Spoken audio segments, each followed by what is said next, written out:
Yo, what is up guys, Ghost here, welcome back to another video. Today we're going to be talking a little bit about the next Battlefield game, Battlefield 6 or whatever you would like to call it really, Battlefield 2025 I guess you could say. But we now know a little bit more about which two factions are going to be in the game, which may not sound like the most important piece of information, but actually it may give us a clue as to which direction the game is going to go when it comes to classes, specialists, and the character design overall. Guys, before we get into the video, if you do enjoy the Battlefield content here on the channel, don't forget to hit up that subscribe button, leave a like down below on the video as well, that would help me out oh so much. And if you are a regular viewer of my videos, maybe check below if you are subscribed or not. Over 60% of you guys aren't. So if you're already watching my videos, you know, why not, right? It's free, it would help me out massively, and I appreciate it oh so much. So this information is coming from Tom Henderson. Now, if you're not aware who Tom Henderson is, he runs a gaming website called Insider Gaming,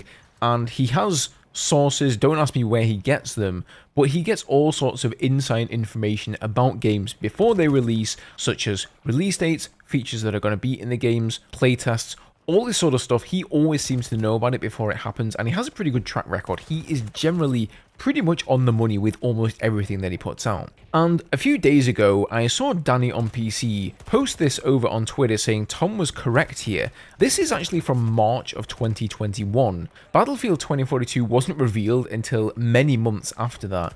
And he says two details that were missed from yesterday's newsletter, which was probably some info drop about Battlefield 2042.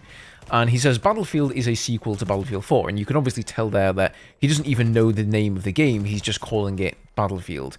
But he says your specialist unit consists of soldiers from the other fallen superpowers that are not USA and Russia. And that was pretty much spot on, right? He got that correct. Battlefield 2042 does feature soldiers that don't really align with any country at all, the no-pats. So he was on the money there. Anyway, he replied to Danny here, saying that in the next game is currently going to be NATO versus a massive private military. Now, he does say currently, so I do think he's probably correct here, but it is subject to change. Obviously, current world events kind of mimic this a little bit, so this may be somewhat dangerous ground for EA and DICE to tread on.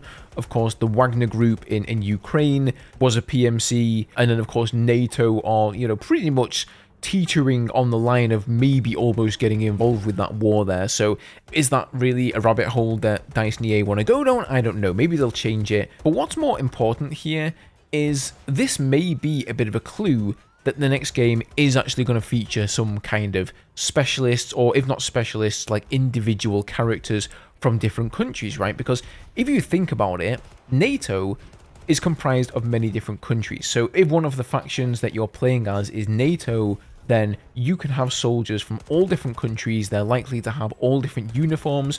And what do we know about EA? They are almost certainly going to want to find a way to sell us cosmetics in the next game. Selling cosmetics in a game like Battlefield 4, which is, to be honest, the way that we all liked it, where everybody on the Russian team looked the same. All the engineers look the same, all the assault players look the same. That's the way we like it, but it's incredibly hard to sell skins around a very generic outfit like that. But if all of the characters are coming from different countries and whatnot, well then that gives them a reason to diversify, which is of course something else that is pretty popular these days. You've got to have the representation of all of the different sexes and the genders and the races and all of that stuff. So that's also a very nice opportunity for them to do that. And then if you look at PMCs, which is a private military company, it's the same thing there, right? They don't really fly any specific flag, they don't belong to any specific country, and so therefore they can be made up from people from all over the world, from all different walks of life, and so that might well be the angle that they're going for here. Now this may simply be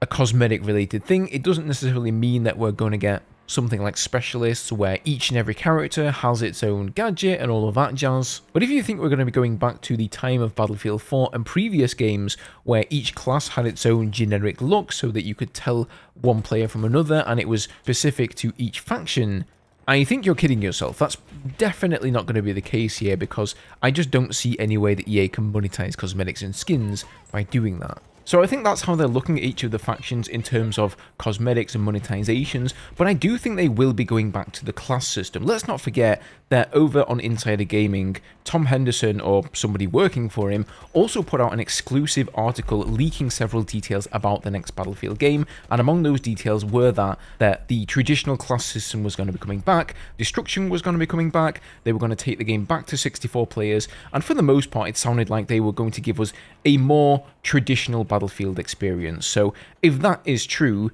then apparently specialists or something akin to it aren't going to be in the game. We are going to get a regular class system, but, you know, I think it's going to be more like, let's say, Battlefield 5. That was really the start of DICE starting to fiddle around with different cosmetics and different soldier models and things of that sort. I'm okay with it personally, as long as they just try to make it like as uncringe as possible. Like, my god, the specialists in 2042, especially when they released, were just so bad. I don't know who signed off on things like the voice lines there. What were they thinking? Anyway, let's not get into all of that. But I'm crossing my fingers we're just going to get the traditional class system. Some cosmetics is fine, as long as they fit within the world and the setting of the game. Just a bit of food for thought there. Don't forget, this is entirely speculation. This is a leak. This is just something that Tom Henderson said on Twitter. It may be incorrect. And even if it is correct at the moment, this may not come to be either, because they could change the design direction. Although, if the release date for Battlefield 6, Battlefield 2025, is indeed 2025, I can't really see them changing something as massive as what are the two factions in the game going to be at this date. I think it's way too late in the design process. They've definitely got to be like actually developing the game, right? They've finished designing the game at this point. So if that currently is the case, it's probably going to be the case on release, again, unless something like major happens between Russia and Ukraine. In any case, guys, leave me your thoughts below. Let me know what you all think about this. Leave a like if you enjoyed today's video. Subscribe for more Battlefield. And I will see you guys in the next one.